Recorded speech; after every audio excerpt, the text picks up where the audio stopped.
Let's now return to our top story and the developments in Bihar, and NDTV's Manish Kumar speaking with Bihar's Deputy Chief Minister Tejashwi Yadav.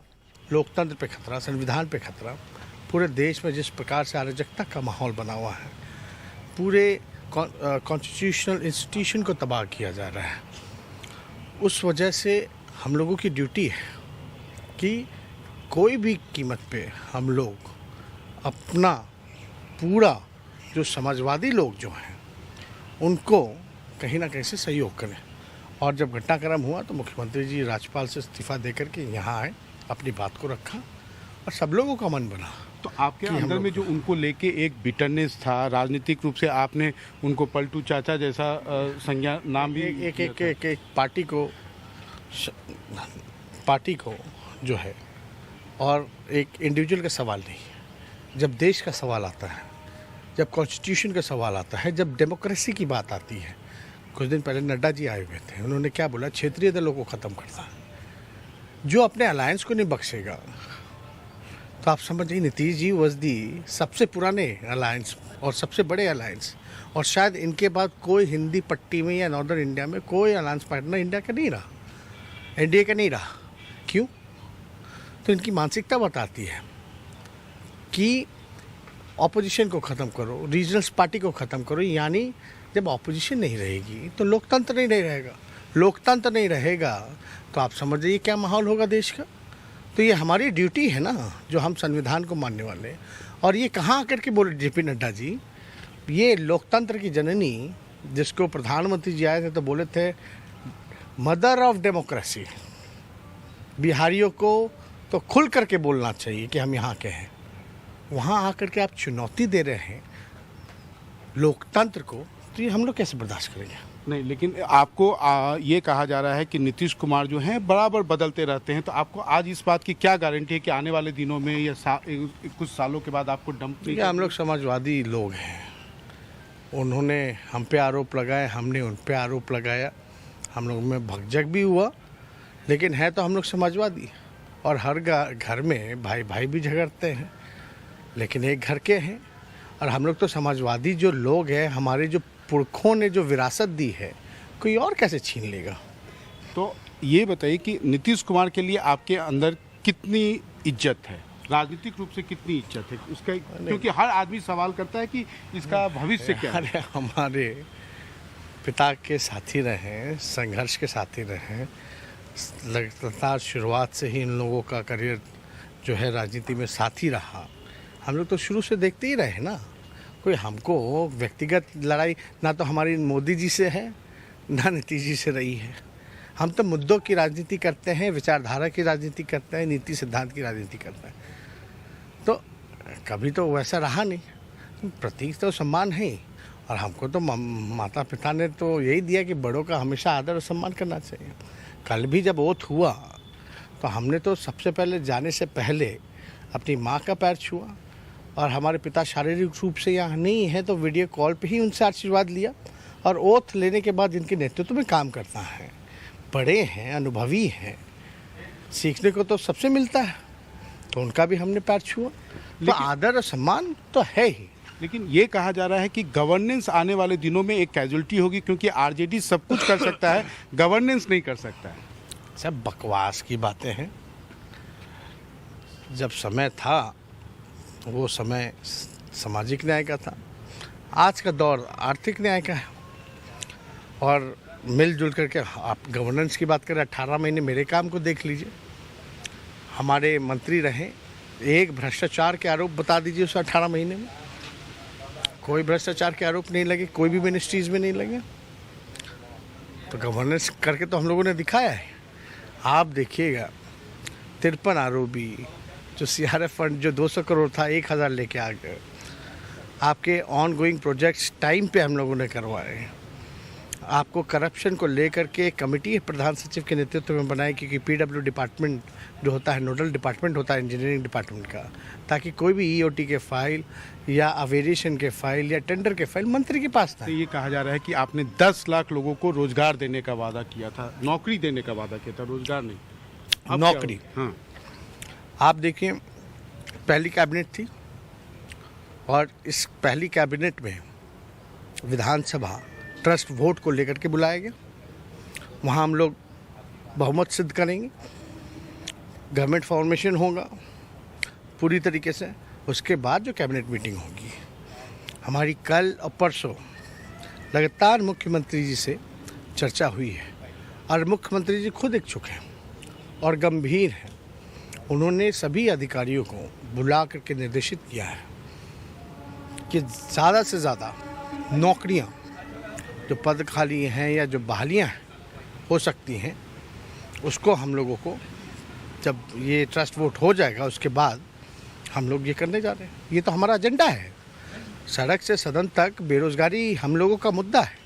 2020 में ये प्रमुख मुद्दा था और इसी मुद्दे के आधार पर हमको जनता ने लार्जेस्ट पार्टी बनाया और मात्र केवल 12,000 का डिफरेंस था। अब बौचहा चुनाव के बाद तो हम ही बढ़ गए थे वोट में। तो आप ये कह सकते हैं इस कमिटमेंट को हम लोग मिल करके पूरा करेंगे, तो इसमें कोई दो राय नहीं। यानी कि तेजस्वी यादव आए हैं तो बिहार में लोगों जितनी नौकरियां निकलेंगी शायद ही कोई एक राज्य जो है देश का वो निकाला होगा। अन्य मुद्दों का क्या होगा? शराबबंदी पे आप सरकार को घेरते थे। तो ऐसे तो बहुत मुद्दे हैं, ऐसे तो बहुत मुद्दे हैं। और आज तो समझिए कि अभी ट्रस्ट वोट भी साबित नहीं किया है। एक बार ये प्रक्रिया हो जाने दीजिए, फिर हम लोग जो है बैठ के जो बिहार का हित होगा, जो जनता का हित होगा, उस हिसाब से हम लोग काम करेंगे। एक लोगों के मन में डर है कि सब कुछ तो आप कर सकते हैं, आरजेडी का जो आधारभूत वोटर है उसका जो एक सामाजिक उसका व्यवहार है वो सत्ता में आते बदल जाता है, उसको आप कैसे बदलेंगे? बहुत, एक तो परसेप्शन गलत किया गया था। जब भी सत्ता आता है तो न्यूसेंस का कुछ लोगों का जो जमावड़ा होता है वो हर जगह होता है। हर सत्ता में जो लोग रहते हैं, दल होते हैं, वो रहते हैं। कुछ नोटोरियस लोग कभी इधर कभी उधर, जहाँ सत्ता उस हिसाब से काम करते हैं। लेकिन आप देखिएगा कि जो परसेप्शन, जो काल्पनिक परसेप्शन एक जो क्रिएट किया गया था आरजेडी के प्रति, वो काफ़ी हद तक उसमें बदलाव दिखा है और आगे इस चीज़ पे और बदलाव दिखेगा। कैसे आप अंकुश, कैसे गांव के लेवल पे जो आपके आधारभूत वोटर हैं यादव जाति के लोगों को आप नहीं, ऐसी बात नहीं है। आपको कोई जात, मतलब तब तो एक धर्म के लोग आतंकवादी हो जाए, कहना गलत है ना। आप कैसे कह सकते हैं एक जात के लोग जो हैं वो धर्मी होते हैं? ये तो बहुत गलत बात है। वो जात से क्यों जोड़ना है? एग्रेशन जो है, नहीं, उस अग्रेशन किसका है, नहीं है। जो गलत करेगा उसको सजा मिलेगी, बात साफ है। और क्या है? दूसरी बात ये है कि ये काफ़ी सारे आपके पुराने सारे टेप्स आ रहे हैं, घटनाएं हो रही हैं, ये कहा जा रहा है जंगल राज इज बैक। सब कहते रहने दीजिए। चीख करके प्रधानमंत्री जी, अमित शाह जी, बीजेपी के देश भर के नेता 2020 में, 2015 में चीखते रह गए, लेकिन वोट में क्या हुआ? 15 में हमारी सरकार बनी और 20 में हम लोग सिंगल लार्जेस्ट पार्टी बने। तो जनता नहीं मान रही है, कहने वाले को कहने दीजिए। मतलब जंगल राज तो वो होता है जहां आप चू तक नहीं कर सकते। हमारे सरकार में जब भी आते हैं तो हल्ला बोला जाता है। अगर जंगल राज होता तो हल्ला बोलने वाले जो जंगल राज कह रहे हैं, उसी हिसाब से जंगल राज के हिसाब से कार्रवाई होती। तो कभी हुई नहीं, कभी नहीं हुई। चू कहाँ नहीं कर रहे लोग? किसके सरकार में नहीं कर रहे हैं? भारत सरकार में उनका एमपी तक चू नहीं करता। तो आप समझ जाइए जंगल राज और तानाशाह कहाँ है। ये जब से नीतीश कुमार आपके यहाँ इफ्तार में चलकर आए, हमने देखा आपके फैमिली के खिलाफ में केस हुआ, छापेमारी हुई, भोला यादव को जेल भेजा गया। आपको लगा कि ये एक डराने का या कि नीतीश कुमार से ना मिले उसके लिए? इतना कह सकते हैं कि बीजेपी का तो दो ही काम है, डराओ जो डरता है, खरीदो जो बिकता है। और पूर्व में भी हमने कहा था बिहारी जो है बिकाऊ नहीं टिकाऊ होता है। अपने स्वाभिमान से कोई कॉम्प्रोमाइज़ नहीं करता। ये इसके अलावा और बीजेपी करती क्या है, आप बता दीजिए पूरे देश भर में। बेरोजगारी पे क्या, महंगाई पे क्या? आप जो लोगों को डराते हो, खरीदते हो, झारखंड में, महाराष्ट्र में क्या हुआ सब तो जान ही रहा है, लोग देख ही रहा है, बिहार में क्या हुआ।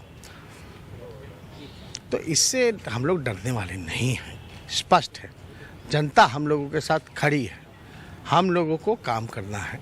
और हम तो कहेंगे कि प्रधानमंत्री जी या भारत सरकार अगर अपने काम पे ही ध्यान दे देती, जो ज़रूरत की चीज़ें हैं, जो जनता के तकलीफ़ें हैं, उसको दूर कर देती, तो शायद सीबीआईडी की ज़रूरत नहीं पड़ती।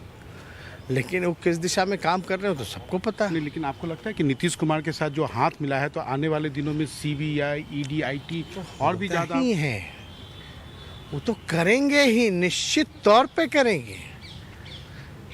ये लोग रुकने वाले लोग हैं। सांप लौट रहा होगा देह पे लोगों के।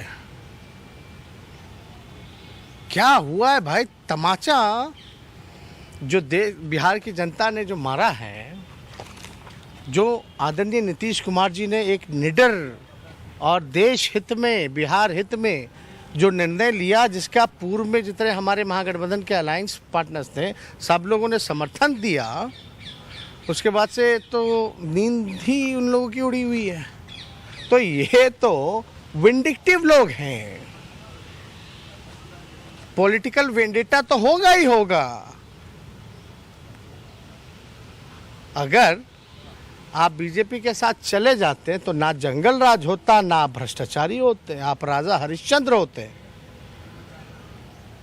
आज भी ट्विटर पे मेरे अकाउंट के टैग्ड में सबसे पहले वही है, एकलौता, काफ़ी सालों से है, वो हम हटाए नहीं है, क्योंकि हमको पता है जब तक ये रहेंगे, जो हमारा ट्वीट है टैग्ड, वो कायम रहेगा, वो सच्चाई है, इससे कोई छुपा हुआ है। और ललन सिंह जी ने तो सारी चीज़ों को विस्तार से कल भी प्रेस कॉन्फ्रेंस करके तो बता ही दिया है। नीतीश कुमार को आप क्या भावी प्रधानमंत्री के रूप में देखते हैं? आप एक बात समझ लीजिए, उस दिन भी ये सवाल पूछा गया था, तो हमने साफ तौर पे हमने बोला कि हम नीतीश जी पे छोड़ते हैं। लेकिन इतनी बात सच तो है कि देश का सबसे अनुभवी अगर कोई मुख्यमंत्री है, परिपक्व मुख्यमंत्री है, तो आदरणीय नीतीश कुमार जी हैं। ये किसी से छुपा नहीं है, तो हमको इस पे कुछ नहीं कहना। लेकिन आदरणीय मुख्यमंत्री जी ने कल ही जो ये भाजपा के लोग जो चिल्ला रहे हैं, इतने महीने अब रहेगी सरकार, इतने महीने बाद गिर जाएगी, कोई असम का मुख्यमंत्री अभी कांग्रेस छोड़ करके भाजपा में गए हैं, वो बयान दे रहे थे इतने दिन मत गिर जाएगी। क्यों भैया, बीजेपी के लोगों ने ऊपर से आपको ठेका दिया रहा है, ठेका दिया गया है कि बिहार में ध्यान दो, खड़ी दो, इसी काम में लगो। तो ये जो लोग हल्ला कर रहे हैं, हम इतना कह सकते हैं कि नीतीश कुमार जी, आदरणीय नीतीश कुमार जी ने जो बोला कि 24 की अपनी चिंता करेंगे। एक मेरा अंतिम सवाल है कि क्या हाल के दिनों में आपके विधायकों को तोड़ने की या आपको या आपके परिवार को डराने की कुछ कोशिश हुई थी कि नीतीश कुमार से ना मिले? अब आप एक बात समझें, षड्यंत्रकारी लोग षड्यंत्र करते रहते हैं, हम लोगों का फोकस हटता ही नहीं है ना। जो काम है हमारा वो हम लोग कर रहे हैं। अब कौन क्या कर रहा है, नहीं कर रहा है, उस पर हम लोग का ध्यान नहीं जाता। और किसी का आदमी तो गोड़ हाथ बांधे हुए नहीं है कि भाई कोई आपसे संपर्क ना करे। लेकिन हमारा जो एजेंडा है साफ, क्लियर, मजबूती के साथ हम लोगों ने नीतीश कुमार जी को समर्थन किया है। और एक अपॉर्चुनिटी नीतीश कुमार जी ने हमको दी है और एक नीडर डिसीजन लिया है, जो देश भर में जो मैसेज गया है, मिलके बिहार के लिए हम काम करेंगे। इसका भविष्य क्या है, इस अलायंस का भविष्य क्या है? यही असली गठबंधन है, महागठबंधन, यही असली सरकार है, जनता की सरकार, गरीब की सरकार है। और इसका भविष्य क्या? आपको तो खुश होना चाहिए कि आदरणीय राष्ट्रीय अध्यक्ष गरीबों के मसीहा लालू जी और मुख्यमंत्री आदरणीय श्री नीतीश कुमार जी ने मिलकर ये महागठबंधन बनाया और आज उसका नेतृत्व कर रहे हो। लालू तो जी खुशी की बात की क्या प्रतिक्रिया थी जब ये अनाउंस हुआ? नहीं, अब राष्ट्रीय अध्यक्ष हैं भाई, आखिरी मोहर जो लालू जी का होगा वही पार्टी मानेगी, वही महागठबंधन मानता। और आदरणीय लालू जी सांप्रदायिक शक्तियों से ना कभी डरे हैं, ना कभी समझौता किया है, इकलौती ऐसी पार्टी है। तो हम यही कहना चाहते हैं कि लालू जी का जो निर्णय रहा और देश के हालात को देखते हुए और सबको कॉन्फिडेंस में लेते हुए, अपने लोगों को, चाहे महागठबंधन के प्री अलायंस हमारे जितने साथी थे, सबको लेते हुए डिसीजन लिया है। और सब लोग आप देखिए नहीं कितने लोगों में जो बिहारियों के चेहरे से मुस्कान और खुशी छीन गई थी, 2 दिन से वो खुशी और मुस्कान वापस आ गई है। लालू जी से कब मिलने जा रहे हैं? हम तो कल जाएंगे, रक्षाबंधन है, क्योंकि मेरी 5 बहन वहीं रहती हैं, 6 बहन वहीं रहती हैं और पिताजी वहीं हैं। तो हम कल जाएंगे और फिर परसों लौटेंगे। सरकार का मंत्रिमंडल का विस्तार कब होगा? हो जाएगा, जल्द हो जाएगा। कंपोजिशन क्या है? नहीं, इसमें तो सब कुछ तो आपको आज ही इतनी चीज़ें बता दी, 1-2 दिन में रुकिए, वो भी पता चल जाएगा। धन्यवाद।